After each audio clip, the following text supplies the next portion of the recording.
నమస్కారం, నేను శ్రావణి. తాండవ న్యూస్కి స్వాగతం. కాకినాడ జిల్లా తునిలో ఎల్లో మీడియాపై మరోసారి మాజీ మంత్రి, వైసీపీ జిల్లా అధ్యక్షుడు దాడిశెట్టి రాజా తీవ్ర స్థాయిలో విరుచుకుపడ్డారు. తుని ఎస్ అన్నవరం గ్రామంలో జరిగిన మీడియా సమావేశంలో మాట్లాడిన దాడిశెట్టి రాజా, రాష్ట్రంలో వైసీపీ రాజకీయాలు చేయాలంటే ముందుగా ఎల్లో మీడియాని ఎదుర్కోవాల్సిందేనన్నారు. ప్రజా సమస్యలపై పోరాడుతున్న నాయకులను వ్యక్తిగతంగా టార్గెట్ చేస్తున్నారని ఆరోపించారు. తనపై కూడా తప్పుడు కథనాలు రాస్తున్నారని మండిపడ్డారు. ఈ రాష్ట్రంలో చంద్రబాబు నాయుడు గారికి వ్యతిరేకంగా రాజకీయం చేయాలంటే ముందు ఎదుర్కోవాల్సింది ఎల్లో మీడియానే. వైఎస్ఆర్ కాంగ్రెస్ పార్టీ శ్రేణులందరూ కూడా ఈ రాష్ట్రంలో ఎన్ని ఇబ్బందులు పెడతారో గమనిస్తున్నాం.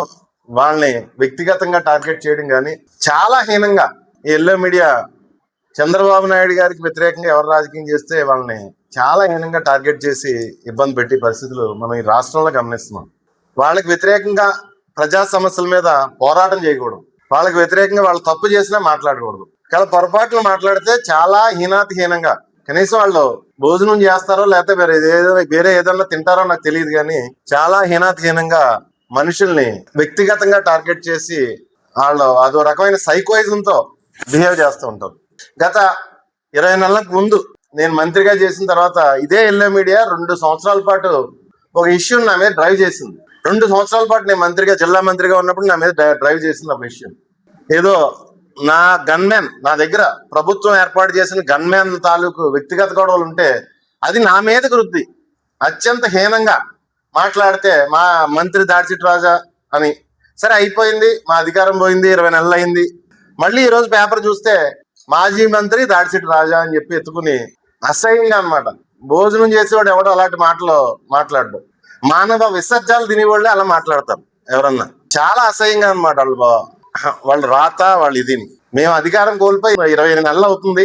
నా దగ్గర అప్పట్లో ప్రభుత్వం ఇచ్చిన గన్మ్యాన్ మీద నన్ను మళ్ళీ బ్లేమ్ చేస్తా మాట్లాడడం జరుగుతుంది. మరి ఆ రోజు నేను జిల్లా మంత్రి కాబట్టి నాకు ప్రభుత్వం గన్మ్యాన్ ఏర్పాటు చేసింది. అతను వ్యక్తిగత గొడవలు తీసి నా మీద ఆమె రకరకాలుగా మాట్లాడడం జరిగింది. మరి 20 నెలలు అయిపోయింది. ఆ రోజు ఎప్పుడైతే ఆ విమర్శలు వచ్చాయో ఆ రోజు ఎస్పీ గారు నా దగ్గర ఉన్న గన్మ్యాన్లన్నీ విత్డ్రా చేసి కొత్త వాళ్ళని ఏర్పాటు చేయడం జరిగింది. వెంటనే చర్యలు తీసుకోవడం జరిగింది. మళ్ళీ ఈ రోజు మాజీ మంత్రి గన్మ్యాన్ అని రాస్తున్నారు. ఆయన ప్రెసిడెంట్, నా దగ్గర గన్మ్యాన్ లాగా కాదు. ఈ 20 నెలలు బట్టి అతను ఈ జిల్లా మంత్రి గన్మ్యాన్. ఈ జిల్లా మంత్రి అంటే ఉప ముఖ్యమంత్రి పవన్ కళ్యాణ్ గన్మ్యాన్. దయచేసి నేనేం పవన్ కళ్యాణ్ గారిని ఏం బ్లేమ్ చేయట్లేదు. గవర్నమెంట్ పెడితే ఆ రోజు నా మీద దగ్గర గవర్నమెంటే పెట్టింది. ఇమ్మీడియట్ గా ఎలిగేషన్స్ ఉన్నాయని చర్యలు తీసుకుంది. ఈ రోజు ఆయనకి తెలియకుండా ఆయన దగ్గర గవర్నమెంటే పెడుతుంది. ఖచ్చితంగా ఎంక్వైరీ చేసి చర్యలు తీసుకోవాలి. కానీ వాళ్ళు రాయవలసింది ఏంటి? ఈనాడు పేపర్లో కానీ డిప్యూటీ సీఎం పవన్ కళ్యాణ్ గారు గన్మ్యాన్ అని రాయాలి. ఏమి తింటున్నారో ఏమి చేస్తున్నారో నాకు అర్థం అవట్లేదు. ఈ కౌంటర్ కూడా నిజంగా మీరు నోటికి అన్నమే కనుక తింటే ఈ కౌంటర్ కూడా రాయవలసిందిగా కోరుతున్నాను. Tandava news. For more updates, like, share and subscribe.